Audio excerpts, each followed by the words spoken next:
Petition করতে পারেন, তার ডিমান্ড রাখতে পারেন, সেটা লফুল এবং লজিক্যাল হওয়া উচিত। এটা ডেমোক্রেটিক কান্ট্রি। আমরা পুলিশের নিচের তলাতেও বলেছি ভার্চুয়াল করে যে কোনো গ্রুপ, যে কোনো ইন্ডিভিজুয়াল, যে কোনো পলিটিক্যাল রিলিজিয়াস গ্রুপ, তারা তাদের যে কোনো বক্তব্য, দাবি বা অ্যাক্টিভ পারসন তারা ওসিআইসিদের সঙ্গে মিট করবেন এবং তাদের কাছে রিপ্রেজেন্টেশন দেবেন, জানতে চাইবেন, সেটা তাকে স্যাটিসফাইড করা এবং যথাযথ উত্তর দেওয়ার দায়িত্ব কনসার্নিং পুলিশ স্টেশনের। এটা নিয়ে আপত্তি নেই। হঠাৎ করে কিছু লোককে জড়ো করে ধর্মীয় স্লোগান দিয়ে পাথর ছোড়া, এটা শ্রীনগরেও বন্ধ হয়ে গেছে। আমার মনে হয় পশ্চিমবঙ্গে বা কলকাতাতে এটাও বন্ধ হওয়ার খুব দরকার রয়েছে। এখানে গতকাল যে আমার পুলিশ বন্ধুরা এবং সিআরপিএফ এর বন্ধুরা আহত হয়েছিলেন, তাদের নাম হচ্ছে Shri Chitradip Pandey, ACP 3 ACD, inspector Rajesh Kumar Singh, OC Beniapukur PS, ASI 18,159 এটা নম্বর, Shyamal Kumar Ghosh of DRO ACD, constable Shahzada Sheikh Beniapukur PS, constable Tarun Kumar Das DRO ACD, CB Anirban Majumdar. এর বাইরেও আমাদের দুজন সিআরপিএফ এর বন্ধুরা, তারাও ইনজোর্ড হয়েছেন।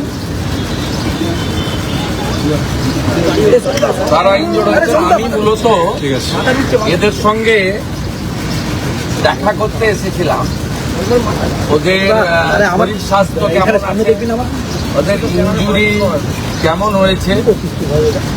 আর আমাদের যে এন্টার ফোর্স কালকে এত ভালো কাজ করেছেন, বড় ল অ্যান্ড অর্ডার ক্যাজুয়ালিটির হাত থেকে মানুষজনকে বাঁচিয়েছেন, তাদেরকেও আমি সাপোর্ট দিতে এসেছিলাম।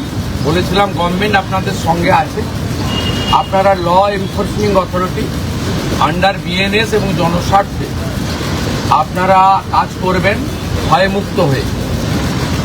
আপনাদের হোম মিনিস্টার তথা চিফ মিনিস্টার আপনাদের সাথে আছে, নগরপালের নেতৃত্বে এন্টায়ার ডিপার্টমেন্ট আপনাদের পাশে আছে। ওদের প্রাইমারি মেডিকেল ট্রিটমেন্ট হয়েছে, একজন দুজনের ইনজুরি ক্ষতও আছে, আমি দেখেছি নিজের চোখে। আমি শুধু আপিল করব, এই কাজগুলো করবেন না, এই কাজগুলো করবেন না, এই কাজগুলো থেকে বিরত থাকুন। যদি মনে করেন আগের সরকার আছে, আগের নিয়ম আছে, আগের মতো পুলিশকে ফোর্সকে হাত পা বেঁধে রেখে দেওয়া হবে, তাহলে কিন্তু ভুল করবেন। তো ক্লিয়ার মেসেজ, জিরো টলারেন্স এই ধরনের ভ্যান্ডালিজম, হুলিগানিজম, রাউডিজম এবং anti national, anti social activity we are not allowed. আমি পুলিশ মন্ত্রী, হোম মিনিস্টার হিসেবে লাস্ট ওয়ার্ড বলে গেলাম, একটা পুলিশের গায়ে যদি হাত পড়ে, এই সরকার তার আইন প্রয়োগ করে যতদূর যেতে হয় হবে। শুধু অ্যারেস্ট নয়, কনভিকশন করানো পর্যন্ত ক্লোজ মনিটরিং করার দায়িত্ব আমাদের থাকে।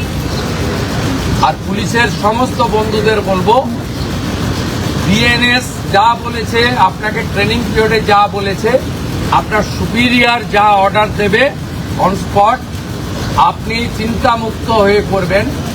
কে কোন দল করেন, কে কোন ধর্মের লোক, কে কোন সম্প্রদায়ের লোক, কে কোন প্রভাবশালীর ক্লোজ লোক, তার এগেনস্টে অ্যাকশন নিতে গেলে 5 বার ভাবতে হবে।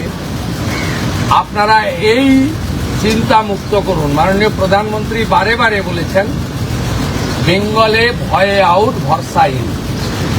এন্টার পুলিশ ডিপার্টমেন্ট, বিশেষ করে আমাদের কলকাতা পুলিশের যে তাদের যে পারফরমেন্স, তাদের যে উচ্চতা, এই উচ্চতাকে ফিরিয়ে আনার জন্য, দক্ষতাকে কাজে লাগানোর জন্য গভর্নমেন্ট তার সাথে আছে। এটাই আমার বক্তব্য।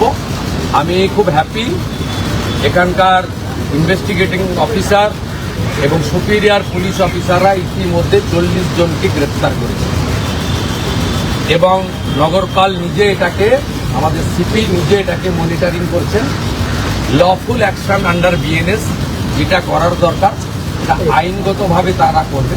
সেটা as a chief minister, home minister আমি বলবো না। আইনে যা লেখা আছে সেই অনুযায়ী ব্যবস্থা হবে। একটা কথাই আমি বলে গেলাম, জিরো টলারেন্স। আর পার সার্কাস সহ যেখানে যেখানে বিগত দিনে এই ধরনের ঘটনা ঘটিয়েছেন, আপনারাও কান খুলে শুনে রাখুন, এটা আপনাদের শেষ ঘটনা। এরপরে আর কোনো এই ধরনের অ্যাকশন আমরা করতে দেব না। যদি করেন আমার থেকে খারাপ কোনো পুলিশ মন্ত্রী হবে।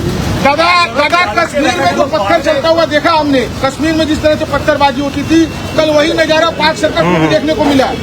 देखिए, कश्मीर में पहले खत्म हो गया, कश्मीर में बहुत पहले खत्म हो गया। जब धारा 370 45 देखो एबुलिश किया भारत सरकार, तब से खत्म हो गया। कश्मीर में इस तरीके से इंसिडेंट नहीं हुआ। बंगाल में थोड़ा आदत इनको बढ़ गया था कि हम लोग को कुछ नहीं करेगा सरकार।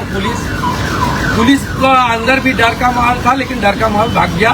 पुलिस कानूनी तरीके से करेगा। They are the law enforcing authority, they are the part and parcel of the government. Police लोग इंजर्ड होगा और पुलिस मंत्री एसी रूम में बैठ के देखेगा, ये सब दिन होती। पास्ट इज पास्ट, छोड़ दीजिए। अभी गुंडागर्दी बंगाल में खत्म, जीरो टॉलरेंस। मैं ऑन स्पॉट आकर उनको साथ मुलाकात किया, नहीं बुला के बात किया। ये मैसेज जो उपद्रवी है उनको भी एक मैसेज चला जाना चाहिए कि ये सरकार अपने कार्रवाई करेगा। ये सरकार देखना है, सोचना है, मैं नहीं। Sir, do you think it was a planned protest? Yes. Do you think it was a planned protest or an impromptu one? It's a planned incident. Because some person before incident they posted it through social media. Police is investigating. I have ever faith to Calcutta police. These officers are very competent officers. They are very skilled officers. They are highly educated officers. They are true patriotic people. The officer knows what to do or not to do. Earlier, police is non-functioning due to some political ill motive. Now they are free. They are working as per the law within the PNS.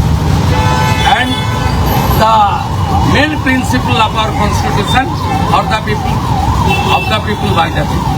जनता के लिए जो काम करना चाहिए वो करेगा।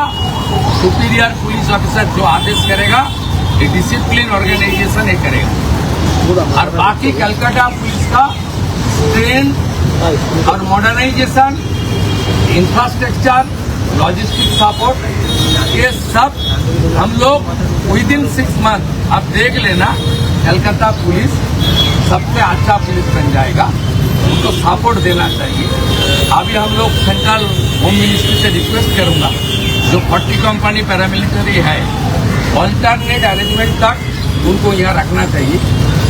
नहीं तो हमारी मैन पावर इतना शॉर्टेज हो जाएगा कि उपद्रवी को मौका मिल जाएगा। ठीक है, अब सब लोग डिस्कशन कर लिया क्या करना चाहिए। जनता को आश्वस्त कर रहा हूँ, पूरा पुलिस को सरकार का कोऑपरेशन कीजिए।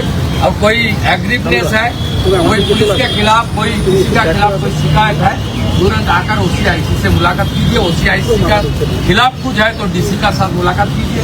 DC का खिलाफ कुछ है तो लाल बाजार में जाकर कीजिए, नहीं तो मेल में भेज दीजिए। CP का खिलाफ कुछ है तो नवान्न में CO में भेज दीजिए।